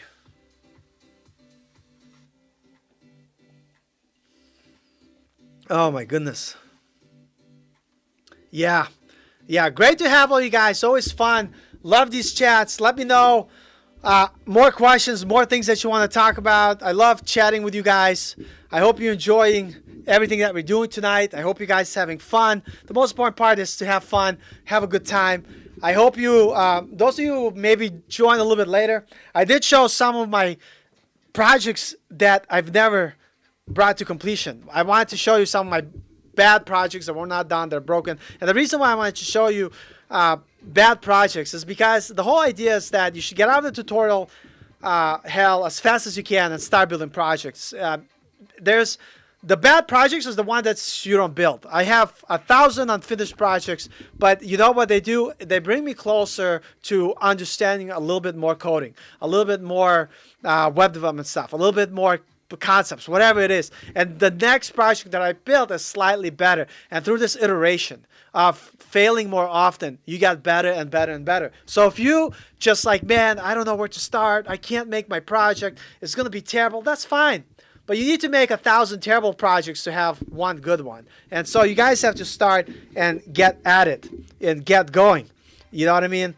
That's the way to do it. 3 p.m., that's a good time. It's 1:30 a.m. here, having fun. What are my other hobbies? So, creative with code. So nowadays, my hobby is programming. Why? Because I'm 40 years old, and I feel like my time, if it's spent doing other things, that means I'm not coding. I'm not doing development. But until I got my job a year ago, I was a MMA and Brazilian Jiu-Jitsu instructor. I did Brazilian Jiu-Jitsu for 15 years. I did MMA, I did Muay Thai. So that was something that consumed my life. So I do want to get back to training. Probably not fighting, but training, like, you know, for fun. That's probably my second hobby, but with the pandemic, it's hard to do. But right now, like, even until I get my other job, like, I've been at my company for a year, but I'm trying to kind of go up the ladder. So I'm really focusing on that right now. But when I get my next job, I'm gonna try to reintegrate my hobbies of like doing Brazilian Jiu-Jitsu, doing Muay Thai, probably not sparring too much because too many concussions in the past. But you know. That's it. But right now it's coding. It's coding, everything related to code, because I want to get ahead. I want to make progress. I'm 40 years old. I don't want to waste time doing stuff. You know, I like music too. I like music. Like I dabble on my keyboard. I try to write stuff. I thought it was here somewhere, but it's not. But again, everything takes time. So 80% of the time I'm doing coding. The rest of the time, like, I'm doing like 20% something else. I actually tried to do some game design stuff for fun with C#, because I'm like, yeah, it's fun, but it's still coding. I'm not saying that I'm going to be a game developer. That's a hard career. Anybody who's doing it, God bless their soul. It is very difficult, very hard to make it. And if you make it in game development, oh my God, my heart goes out to you, because that means you worked your ass off to get there. It's just such a tough field, so hard to do, but it's so amazing. It's so much fun, and it allows you to be creative. Alex, it's 2:33 a.m. here. Man, bro, it's amazing. 2:30 a.m., 1:30 a.m. here. Jacode, good morning, or I think it's morning where you are, but good to have you here. I love these live streams. It's a lot of fun. You know, we have a good time. My God, this coffee give me indigestion, I think. 1:36. Yes, we're in the same time zone, Luke.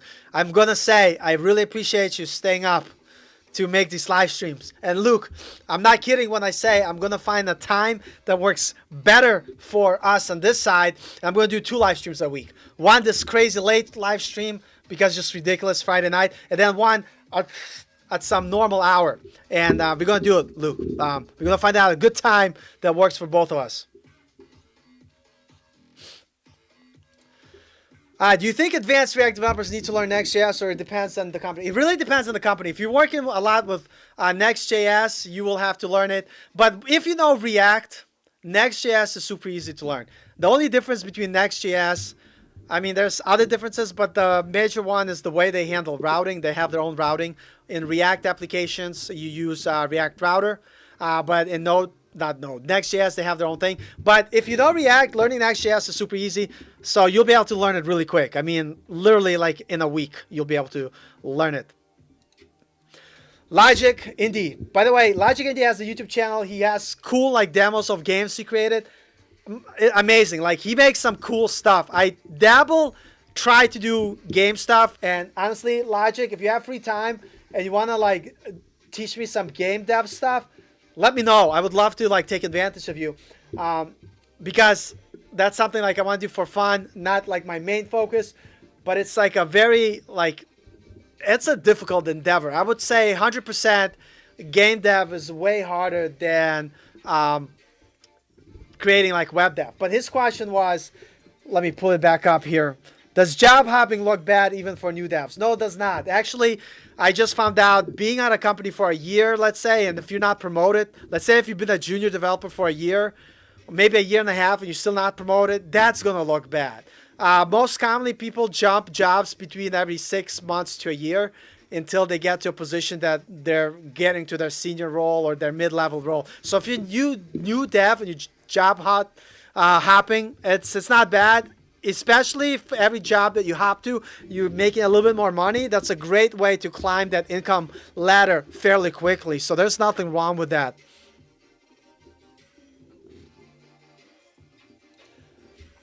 Hey, Trevor, привет. Are you using Google Translate or are you Russian? Как дела? У меня все хорошо. Yes. Okay, that was some Russian right there. I probably have accent no matter what I speak, English or Russian. Да, я родился в Москве, но я уже живу в Америке 30 лет. Я приехал сюда, когда мне было 10 лет. There you go. You just figured out that I'm a KGB agent. Please do not call anybody. I appreciate it. So, thank you. Yeah, jack of all trade, master of none. Master of none in the web. That's 100% true. You gotta. So somebody described this to me like a upside down T. So what you need to do, upside down T, maybe they're upside down T like that. I'm like, upside down T, that's a regular T. Upside down T, like I'm doing gang signs. Upside down T, it's like you need to have basic general knowledge, but you should specialize in one field and area. So you should have like a wide understanding of web development, not being able to build everything, but you should be able to, I know what an API is. I know what a database is. I know like a bunch of stuff that's related, but you should still have like your main focus. This is going to get me demonetized. I don't know what kind of signs I'm doing here, but you need to have one focus that you're good at. You could, if it's being a React developer, you're a React developer. If it's being, ASP.NET developer, that's what you do. If it's being a Python, you need to have one area of focus and then know some general knowledge as well. So great question.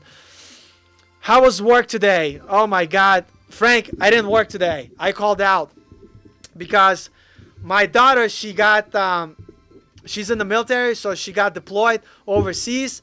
Basically, she's going to be in Japan for 3 years, and every couple of months she goes on deployment. But she had 2 cats, and so she basically volunteered me to be their granddaddy. So now I have 2 cats. They're amazing, but they just had to get neutered. They had a surgery. And so last night, one of the cats, his stitches came out, which is not good. So I had to take my cat to emergency room and get that taken care of. So I didn't come home until late. I didn't sleep. And by the time I woke up this morning, I was like, man, I'm not going to work today. I'm going to take it easy. And that's what happened. And that's what I did. But so work But I did code on my own personal projects. I got to work on the community project. It was amazing. I made some progress on the community project, which is amazing because we got to get that stuff done. What do you think about Jack of all trades? Yep, I answered that one. How about data fetching management tools? You'd have to give me like more examples of like what do you mean exactly in terms of data management tools and fetching tools. I mean, like, do you mean like talk about Axios instead of using fetch, or more specific tools than that? At our job where we work, we basically use Axios to write our queries to the back end, and that's what we do. My mic is falling apart. I need to get a new thingy. Yeah, so that was a poor answer for your question. I apologize. Oh, okay, here we go. Thank you. React query. So it depends what you use. So I use GraphQL. So I use Apollo with GraphQL. If I don't use GraphQL, then I use just Axios or Fetch, right? So by the way, if you're doing React, you have your REST API, which you should be familiar with, but you should also be familiar with GraphQL, which is actually my preferred way of getting data. It's a little bit harder, but once you understand it, makes things so much easier because you only get what you ask for. So if I'm using GraphQL, I use Apollo. It's amazing. That's what I recommend using.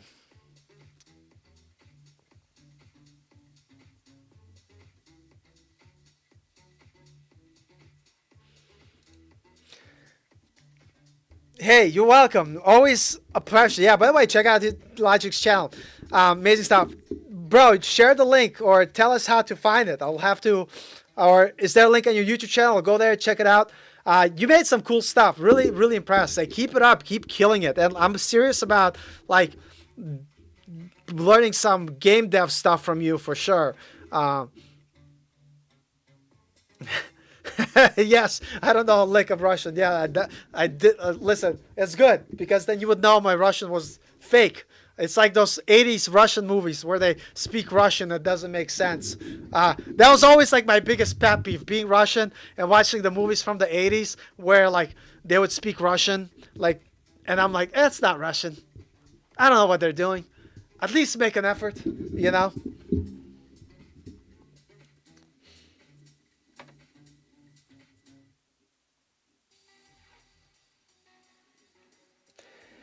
Alex asks another great question. How much unit testing have you had to do? Did you get any interview questions on the topic? No, I have not. And that's my job. And depending on where you work in the company, so you will have to learn testing eventually. Right now, the type of testing we do manual testing, which is basically I actually go test the app by clicking the buttons, by trying to break it like that. But I don't write tests. That's the next step for me.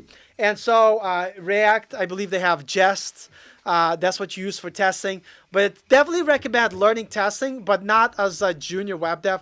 Only like once you get hired and the company you work for, you will be able to learn testing there. And a lot of places, they have their QA people that do the testing and do the stuff. So you might not have to do it. So basically, as a junior dev, are you going to be required to know that? Probably not.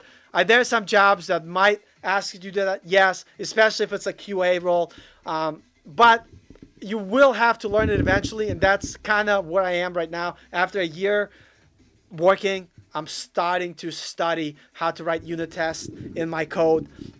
So that's a great question, but not something that is relevant when you're a junior, unless you're going for those specific roles.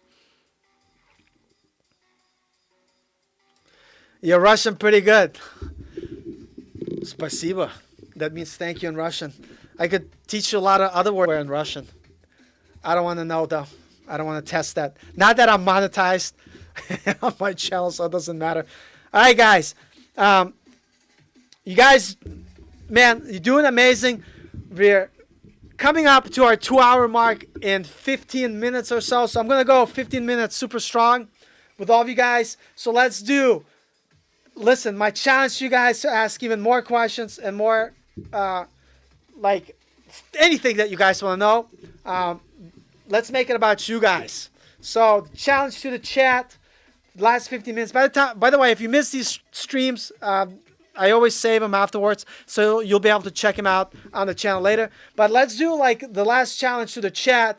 Let's see how many questions can we ask in the next 15 minutes and actually have me answer them before the time runs out. That will be amazing. It could be any question. And let me know, guys, in the comments where you guys are in terms of your development journey. What are you doing? Are you working? If so, where are you working? How did you get your job?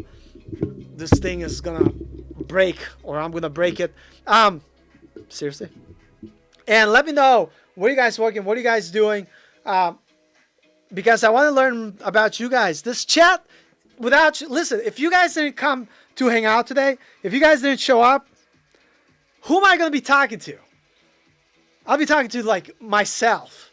So I thank you guys. I can't show you the love I have for all of you guys in the chat who come down to hang out with me. It is always amazing.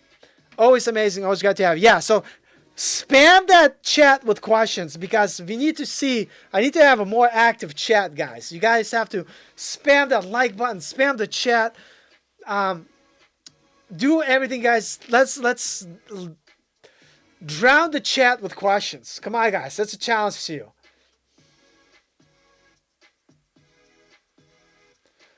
Bro, Q, how long did it take you to learn web after learning on your own? I don't want to tell you because it's going to make you guys get upset. Because you're going to be like, seriously, if this is how long it's going to take me, I'm going to quit right now. If you look at my Git repository, I think I started it like 8-9 years ago learning to code. But let me just tell you this. I was not serious enough about my coding. I jumped around from language to language. I became that guy, the jack of all trades, who did not know anything. I meandered through learning to code until like 36. At 36, I started to take it a little bit more serious. I decided that I'm going to be like, listen, you're only doing React and JavaScript. That's it. Don't do anything else. Because doing everything else wasn't helping you. Get out of tutorial hell. Build stuff. But I still was stuck in tutorial hell until maybe like 2 years ago. And then 2 years ago, my friend's like, bro, you'll never get a job if you don't pick a language and really stick with it and really learn it well. And so, like, when I was 38, 39, I was like, okay, damn, I got to spend every day as much time as I can, study. And then by 39, I got my job. So my journey was long. It was like 5 to 6, 7, 8, 9 years, 8, 6, 7 years. 7 years. And let this be a cautionary tale to you guys that it's very easy to lose track of time and basically wake up 5 years from now and be like, shit, I still don't have a job.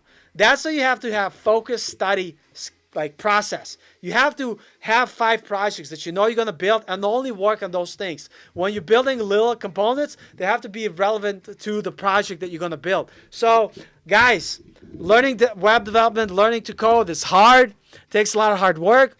And don't make the mistake I made by, wasting time. That's what I'm going to say then. Alex, you're going to be the champ of questions because you're asking a lot of good questions. Yeah, guys, ask more questions in the chat. Let's see how many questions we could spam in the last 10 minutes. TypeScript with React. Yes, but not if you haven't built your first React app or 2 apps. So what I would say, learn HTML, CSS, JavaScript. Then learn React and just know basic React, right? Without TypeScript. After you build 2-3 projects with React, then learn TypeScript. But don't try to learn React and TypeScript at the same time. TypeScript, I just put this in perspective. I've been working for a year. I just now, the other day, started learning TypeScript. I'm building a project. By the way, if anyone is interested in learning ASP.NET or you're learning C# and you're like, hey, how do you build an app in C# with React? And you're kind of trying to find like a good course. There's an excellent course on Udemy that I take, and I think it's like the only course on Udemy that literally covers that. And he just redid it for 2021, but it's a C# and React ASP.NET course. And so, like for me at work, we worked with ASP.NET. We worked with React. And so if you're like a backend ASP.NET guy and you also want to work and figure out how ASP.NET fits with React because you want to build decoupled apps, here's the course that you have to take. This has been a lifesaver helping me to be more productive at work. It's this course right here, Complete Guide to Building Apps with .NET Core, React. So if you're looking to do ASP, do not buy it for $94. I bought it for $12 when it was on sale. It says it's 68 hours. It's literally 30 hours. The reason it's 68 hours is because he just redid it to like a month, like a week ago. He just published the newest, like updated, last update 221. So amazing stuff. Really good if you're looking to get into ASP.NET with React. This is my #1 course I recommend. I still yet to find a better course. So if you're wondering how to create a React app that also has ASP with C# backend, this is the one course to do it. The only reason I throw it out there is because I know that some of you guys are learning ASP.NET. I'm doing it at my job as well. So that's an amazing course for that. And so I just wanted to put it out there. Ants, another good question. What are your thoughts about Mysql and PHP in 2021? Listen, I talked to somebody like a week ago, and they're like, in my area, PHP is still popular, and that PHP, like, what is it, MAMP, MySQL, Apache, PHP, and some whatever, is still a popular stack. And so, yes, there's some areas that's a still in-demand job. What I would say, though, if you're starting brand new, if, let's say, you haven't been studying PHP for a bunch of years and you just don't want to transition, and maybe because that's still in demand in your area, if you're starting brand new, I would start with something else, like React with JavaScript, Node.js, or ASP.NET, or even Python. Yep. Rather than starting with PHP. The only time we recommend PHP at this point and SQL is if you're looking to, it's number A, it's popular in your area and there's still lots of jobs available, or you want to freelance and you only want to do WordPress sites. Like you want to do websites specifically for small businesses, you're freelancing, and that's all you're going to do. You don't want to work at another company. That's probably the only time we recommend PHP and SQL with WordPress, or if it's in demand. But if you're just starting out, I would recommend learning something else. Spam this. We got 6 minutes, guys. How many questions can we fit? Let's do this, guys. Christopher Arnold. Wait. I skipped the comment. I'll come back to it. Would you prefer Mac, Linux, or Windows? I prefer Mac. I do everything on Mac. At work, we do Windows. Windows because we're using ASP, which .NET, which is like Microsoft thing. So if you're going to do that, be happy with Windows. But I love my Mac. My streaming is on Mac. My coding is on Mac. Like, I love Mac so much that I even do ASP.NET dev on Mac, which is like hard and difficult. It's so much easier on Windows, but I'm so stubborn, I will do things on Mac, even if it pains me. I even use Unity on Mac for basic game dev stuff for fun, which is also a pain in the butt, but I still use it. But it depends what your stack is. You know, I'm a Mac guy, not gonna lie. But for games, Mac sucks. You need a PC, Windows PC for games. But I don't play games much at this point. Do you use Material UI, Alex? Yes, I do. The project that I showed you, Core Share, is using Material UI. So I'll show it again. Anyway, I don't need to show it to you guys. You guys saw this, whatever. But yes, use Material UI. When should you use Material UI? If you're using it at your company and they're like, listen, we want you to use Material UI. It's a great network. With React, it's amazing. What I would say, if you haven't built a React application with just regular CSS, don't use Material UI. Once you build like a couple of projects with CSS, just ran like vanilla CSS, and you understand how that works, then you could use Material UI. And at that point, if you're going to use Material UI, then you should might as well learn styled components. I love Material UI. I love styled components, but I've done all that other stuff first. I also like CSS modules, but Material UI is amazing. It's like, but it's a whole other thing to learn as well.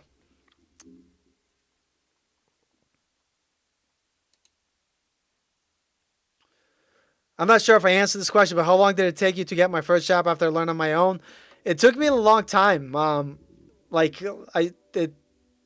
Forever. It took me a long time. I don't even want to. It was a struggle for me. I hope that all of you guys able to land your job sooner, but it took me like 3 years to get a job after I felt comfortable with the language. And there's many factors for that, but that's what it was. Man, have I tried Vim? No. Actually, once by accident, and I did not know how to exit the thing. I was trying to randomly hit buttons. Vim is for elitist programmers. Like if you're using Vim, you're like a super elitist programmer, and God bless your soul. Of course, I'm making fun. For me, no, how much easier does it make my job and my life? Like if that's something you want to do because you hate yourself, or I'll tell you this. There's some people that use Vim and they're like super experts at it, and they just in their terminal just open Vim and they're able to do whatever they need to do. I can't do that. I'm not smart enough to do that, so I just stick to using VS Code. Just so much nicer. But Vim is great. It's good, and a lot of people. Not a lot of people, but people that do use it, who are experts at it, they feel very productive with doing it. What's my favorite code editor? Creating with Code, by the way, I didn't click your profile, but do you have a YouTube channel? Because if you do, plug it in here. It'll be amazing. We're going to go subscribe to your channel and like it. Creating with Code. I think you do have a YouTube channel. I should have did my research, checked it out. But yeah, if you have a YouTube channel, plug it in. Because I want to spread the love. But yeah, VS Code is my favorite editor. And then at work, we use for C# ASP.NET, we use Visual Studio, which is a full-fledged IDE. A long time ago, I used to use Brain something, whatever. They use WebStorm is one of their applications. PHP Storm is one of their applications. They have another one. But those are pretty good IDEs that I really like. But they're paid. Once VS Code came out, though, I fell in love, and I did not look back. And that's amazing.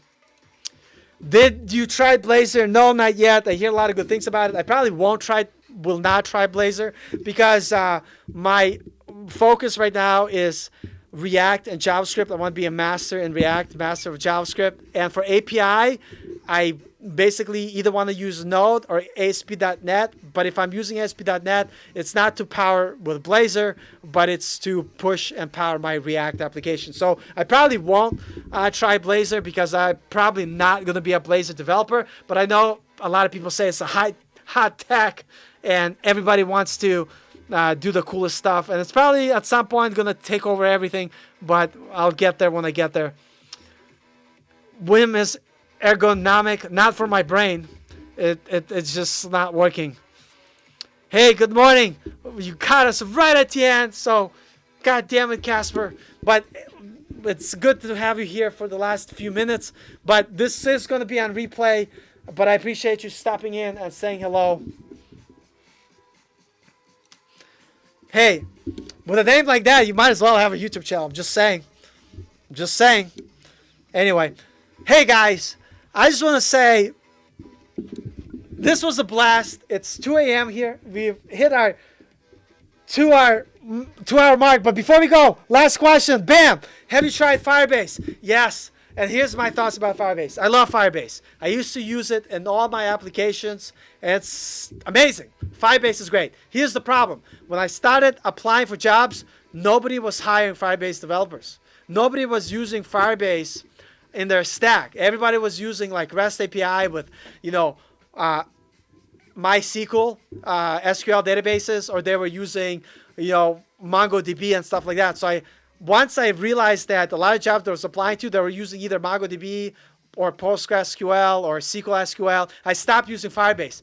With that being said, for personal projects, I'll use Firebase. But nowadays, I always talk about this idea, you want to always only do the things that are going to help you get a job. So even now, I don't use Firebase anymore. I would recreate something with either MongoDB or SQL or Postgres, because that's what jobs are asking, and so that I use. But as a product, it is amazing. So, guys, with that being said, smash the like button. I love you guys all. I want to say You guys are blessed. Always love hanging out with you guys. I can't stress enough how thankful and how much love I have for you guys for jumping in every Friday night. It's like a vacation for me. You know, I know everybody has a hard life. Everybody's going through the pandemic, and once a week, Friday nights, it's like an escape where we all come in, have a good time, laugh, cry.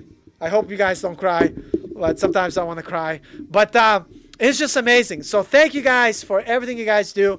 If you guys want to continue supporting this channel while you wait for the next Friday stream, check out my other videos. Hit those like buttons. Comment. By the way, I did talk about the 5 projects we built in our community project. If you want to join our Slack channel, send me an email at codingafter30@gmail.com. I will add you. It's an amazing group, just like you guys. We're all trying to all keep moving forward to get a job. But with that being said, guys, I want to say thank you so much for everything. And I can't just, you guys make me so, like, I have no words to describe the community you guys helping us build. So with that being said, guys, thank you so much for everything you do. And I'll see you guys next Friday. And keep an eye out. I'm going to be releasing some videos as well soon on the YouTube channel. Been kind of busy, so haven't been able to stick with my schedule, but I will never miss a live stream. So thank you for that again. And I'll see you guys next time. Take care.